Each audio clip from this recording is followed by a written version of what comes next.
never be. No, number two, not an option. Take a seat.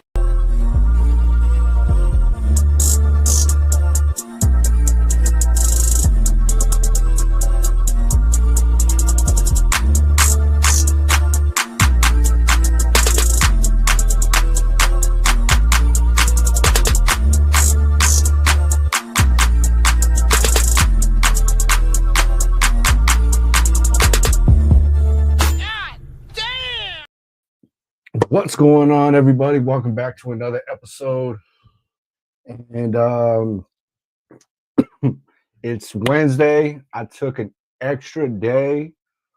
I know we usually come on Tuesdays, but I took an extra day because we just got a lot to fucking talk about, man. And just so happens that this is the one, if not, is one of the most popular episodes of Rick and Morty throughout the 8 seasons. And anybody that's seen the episode, anybody that's aware of the episode, anybody that's seen a clip of the episode, whether online, while it's streamed, whatever the case is, knows that there is two reasons why this episode was so popular. And that is none other than James Gunn and Zack Snyder both made appearances in Rick and Morty this last weekend. And they played themselves. And it was hilarious. And we got a Rick and Morty episode mixed with some James Gunn-ish esque style movie. And while the whole episode played, we had some Zack Snyder-esque views, camera angles, I should say. So, like I said, man, it was quite a fucking episode. A lot to fucking talk about. One of the most popular. The second half of the season has started off fucking outstanding. So, without further ado, that's what this episode is going to be about. I don't know what to do with these feelings, Jerry. This used to be my favorite franchise. Maybe it's time to like something else. No! I want to talk to the manager. So the episode is called Ricker Than Fiction. It's a parody off the movie. I never really seen it. Never really thought to be a great movie myself, but it's based off the parody of Stranger Than Fiction, a Will Ferrell movie, which basically, throughout the movie, Will Ferrell starts hearing somebody narrating his life, and he's trying to avoid it. And that's basically what happens in the episode at one point. You know what I mean? Jerry is narrating and writing the life of Rick and Morty to help them get out of this scenario they got in. Like I said, we had a lot of cameos, a lot of appearances. And it starts off with something that we didn't expect to see. You know what I mean? Since the leaving absence department of Justin Roiland, we didn't think we were going to see interdimensional cable. We thought that was just something that was done. It was a Justin Roiland idea. Harmon backed it up a lot. And since Roiland's been gone, we haven't seen any interdimensional cable. And this episode starts off with Rick, Jerry, and Morty watching interdimensional cable. They happen to be watching a movie series saga called Maximum Velocity. It's a Maximum Velocity universe. Basically, it's your 7, 8, 9, 10, 11 movie expansion, your Fast and the Furiouses, your any Marvel movie, your DC movies. And it just, it starts off with them watching this movie. It's Maximum Velocity number 9. And the movie just sucks, man. You know what I mean? The movie sucks. And this is just the whole episode is a constant poke at how not only do franchises just obliterate these characters and stories and comics that we fall in love with because they just suck at writing them and creating them, but how the fans or obsessors or whatever the fuck you want to call them are never satisfied. You know what I'm saying? Like, no matter how many movies they come out with and how many characters they come out with and stories and plot lines, it's never going to satisfy the status quo. You know what I mean? Like, these people are never going to be satisfied. And that's basically what this is. You know what I mean? Rick is mad because his franchise that he once loved now sucks. So he goes after James Gunn.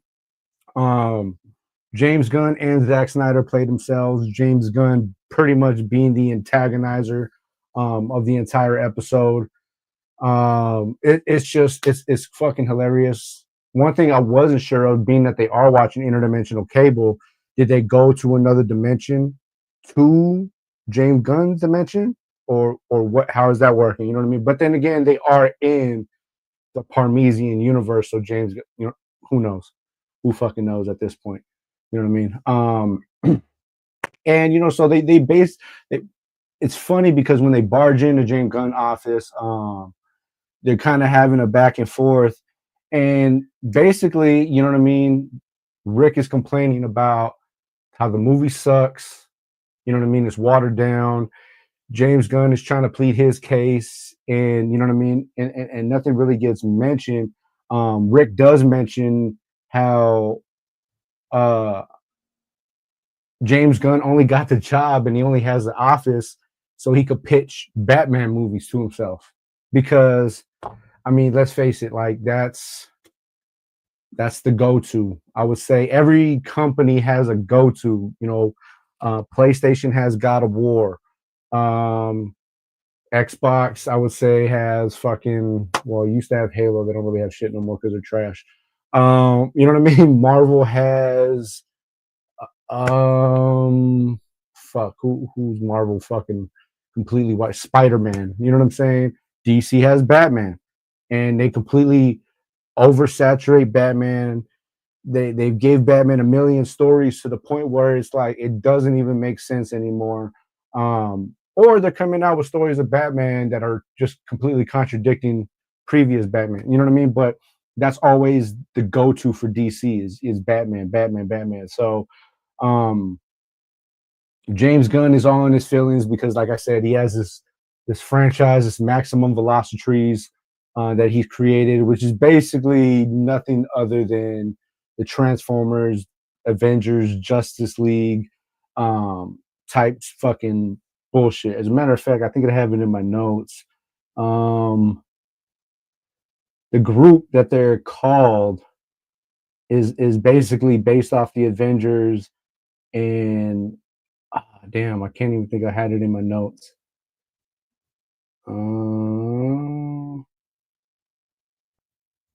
Whatever.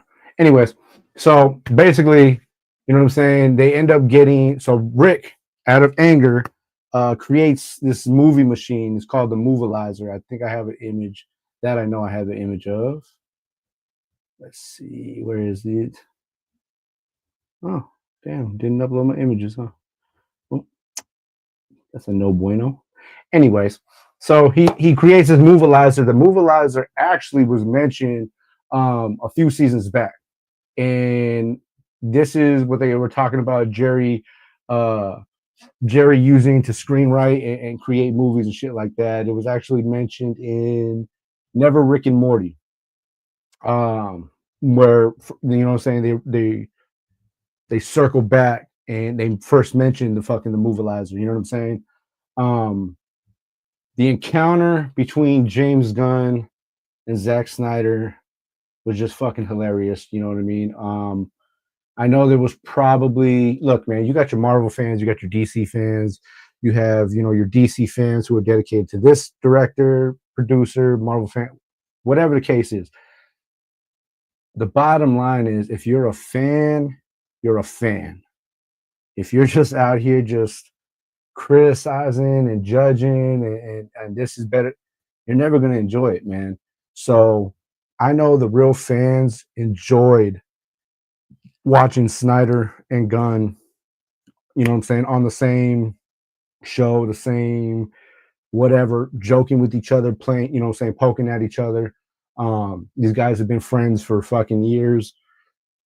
Warner Brothers owns Turner, Turner owns Adult Swim, so on and so forth. So everything played hand in hand. I mean, we go back to when fucking Warner Brothers used Rick and Morty and Space Jam, which Rick and Morty actually mentioned at some point. I forget which episode it was, how they basically killed those guys off because they were imposters. You know what I mean? But the whole scene with James Gunn and Zack Snyder was fucking hilarious. They talk about how Rick Sanchez, he's not a fan. He's just the smartest man in the world, and that he's responsible for holding up Chris Nolan or locking up Chris Nolan in a bookcase because he made Interstellar, and Rick wasn't happy with Interstellar. You know what I'm saying? So for those who don't remember Interstellar, Matthew McConaughey, produced by Christopher Nolan. I think this was like 2008, maybe. Movie wasn't bad, but it's Rick Sanchez. That's Rick Sanchez. Gunner. That's the guy that sealed Nolan in the giant bookcase to quote unquote punish him for Interstellar. He doesn't. You know what I mean? Like, that's what Rick does, bro. Like, he just throws these temper tantrums, and because he's the smartest man on earth, and he can do whatever, go wherever, build whatever, he torturizes motherfuckers like this, man. Obviously, like I said, if you've seen any clip, you've seen any portion of this episode, you've seen this online. The back and forth exchange between Gunn and Snyder, fucking hilarious. Obviously, everybody's seen the Man of Steel quote. And word of advice, he's the man of steel, not the man of conversation. Okay. 2 more shots of him punching, and here's a secret move. Start the punch at regular speed, and then you're gonna rev it down. It's not a fucking secret, and it's actually fucking hilarious because I have another clip in here, where there's a portion. It's like a Fast and Furious portion at the end. It's like towards the end where Jerry's on Adderall and he's fucking writing the script. He gives him a Lamborghini, and they're doing this whole Fast and Furious portion. And there's a part where it gets slow motion, and I think I have it, and it's super Zack Snyder-esque.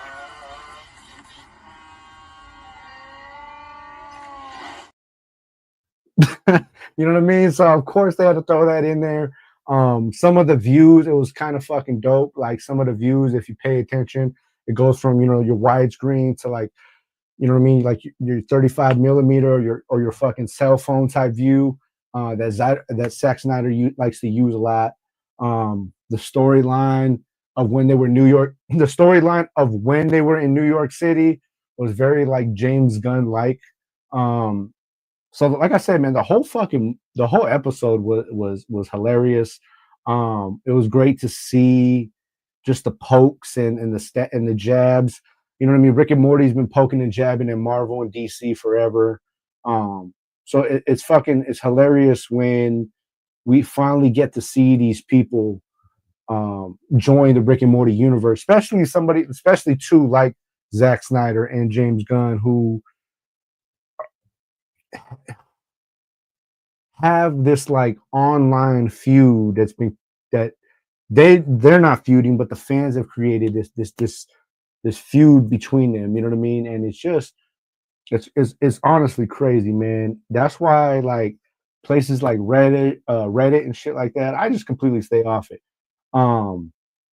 Because they're not fans on Reddit. You know what I'm saying? They're just self-proclaimed critics, and their takes are horrible. And it's just, you get like the nastiest people on earth on Reddit, man. You know what I'm saying? You just do. And I just don't understand. If you were on Reddit, when somebody's saying some dumb shit, look at them like this and say, shut the fuck up, shut the fuck up, shut the fuck up. That's how I feel about every time I see something on Reddit, whether it's Rick and Morty related. It could be fucking, damn, bro, the sky was blue today. No, it wasn't blue enough. Like, Jesus fucking Christ, dog. Like, look it. We're 8 seasons into Rick and Morty. And this is like, not only was it a play on movies like Fast and the Furious and all those expansion franchises, Avengers, Justice League, but it's also a play on fucking Rick and Morty. it's been around for 8 seasons. Okay. It's not like your typical cartoon or something that, they got like 25 seasons and it's like 30 episodes. It's not like that. Like this is, articulated seasons. You have your random episodes in between here and there, but each season is linked to the next season and it's all canon and it all continues. You know what I'm saying? We're in the 8th season. And you know what I'm saying? Sometimes writers will go above and beyond and be like, and we as fans will be like, okay, whatever. And sometimes writers will create a great episode like they did this week or like they did last week with Benjamin Button. You know what I mean? Like these the last 2 episodes we've had are damn near. Not only are they the best of this season, but they're damn near like some of the greatest Rick and Morty episodes that we've ever had. You know what I'm saying? So it's like you're still not going to please those people. You're still not going to please those fans, and I just don't get it. You know what I mean? So it's like it's cool to have your opinion on it. If you don't like it, you don't like it. There's a lot more people that like it than the people that don't like it. So if you fall on that side of not liking it, that's cool. Shut the fuck up, bitch. It's that simple, baby. It's that simple. You know what I'm saying?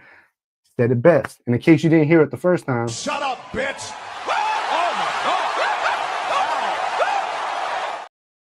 let me just make sure you heard it the second time. You know what I mean? So, hey, dope fucking episode. Like I said, man, this happened to be one of the most popular rated Rick and Morty episodes ever fucking made. Go fucking figure. What was also funny is, we get to the end, you know what I mean? Like they beat James Gunn. James Gunn ends up stealing the hard drive because after Jerry takes the Adderall, he writes a script and boom, he completes Maximum Velocity 10. You know what I'm saying? He makes it perfect. He got it. So James Gunn comes, he steals the hard drive.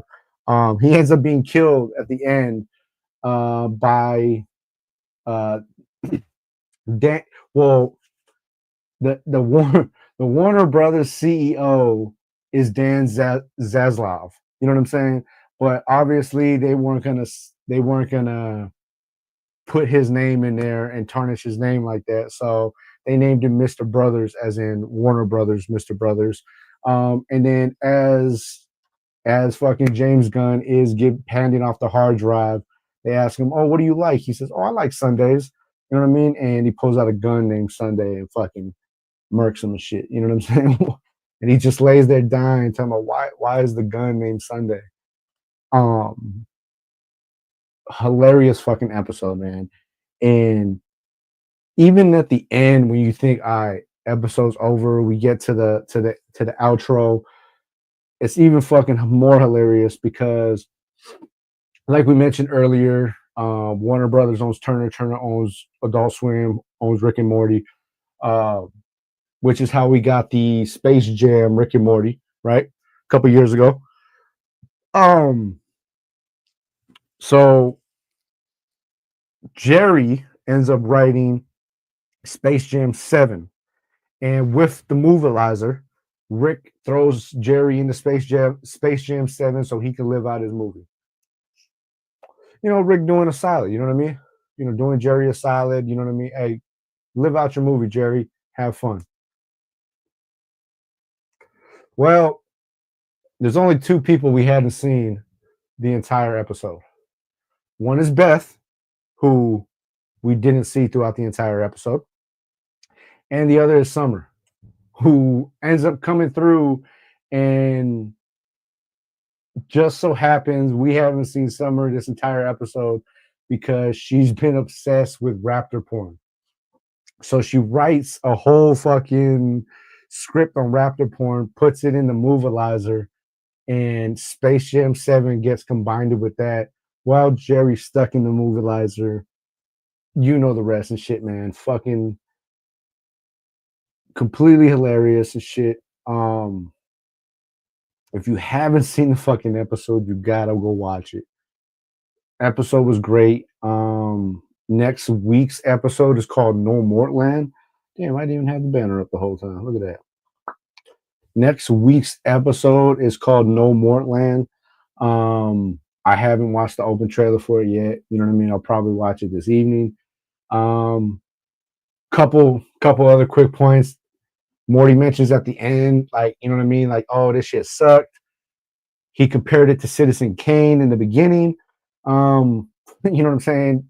Rick quotes on, he's like, I thought you said it compares to Citizen Kane.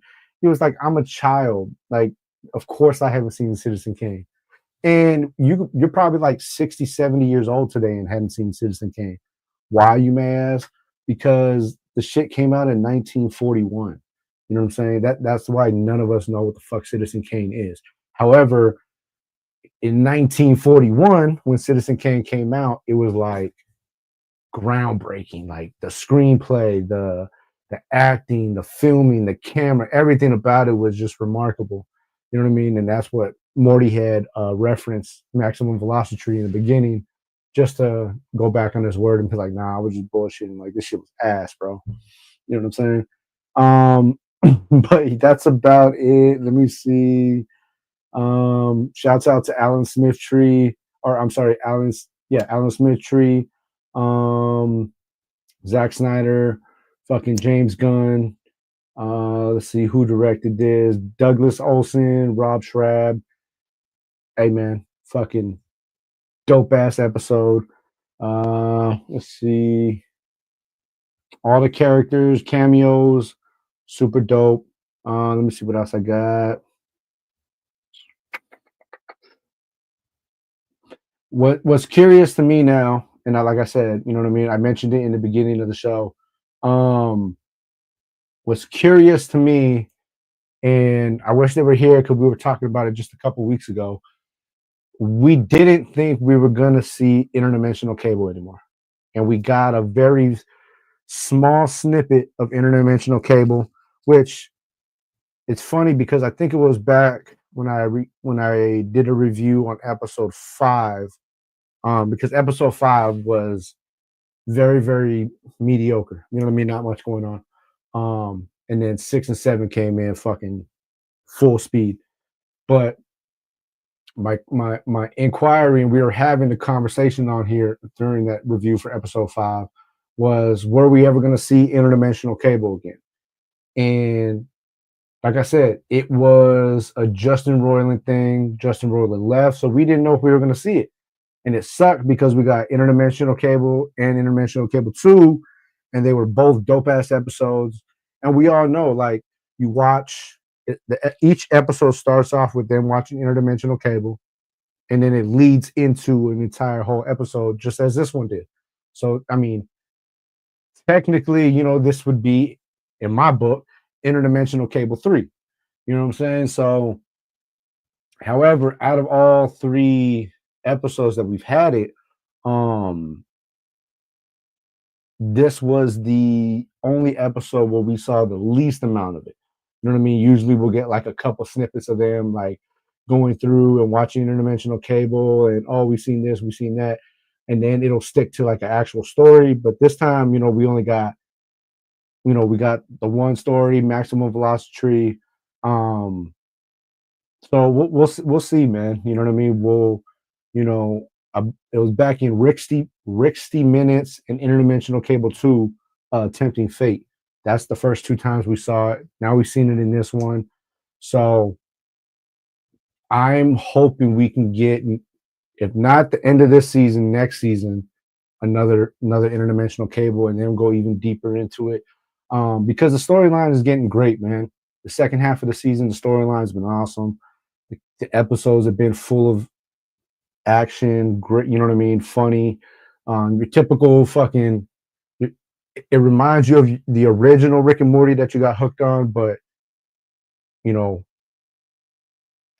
matured, you know what I'm saying? And not matured in a way where it's like, oh, you know, he's doing, nah, it's like the storyline is better, the screenplays are better, the writing is better, the anticipation is better, the characters, the cameos, you know what I'm saying? Everything. I mean, fucking Bird Person got his daughter, who is super fucking dope, you know what I mean? Shouts out to Bird Daughter.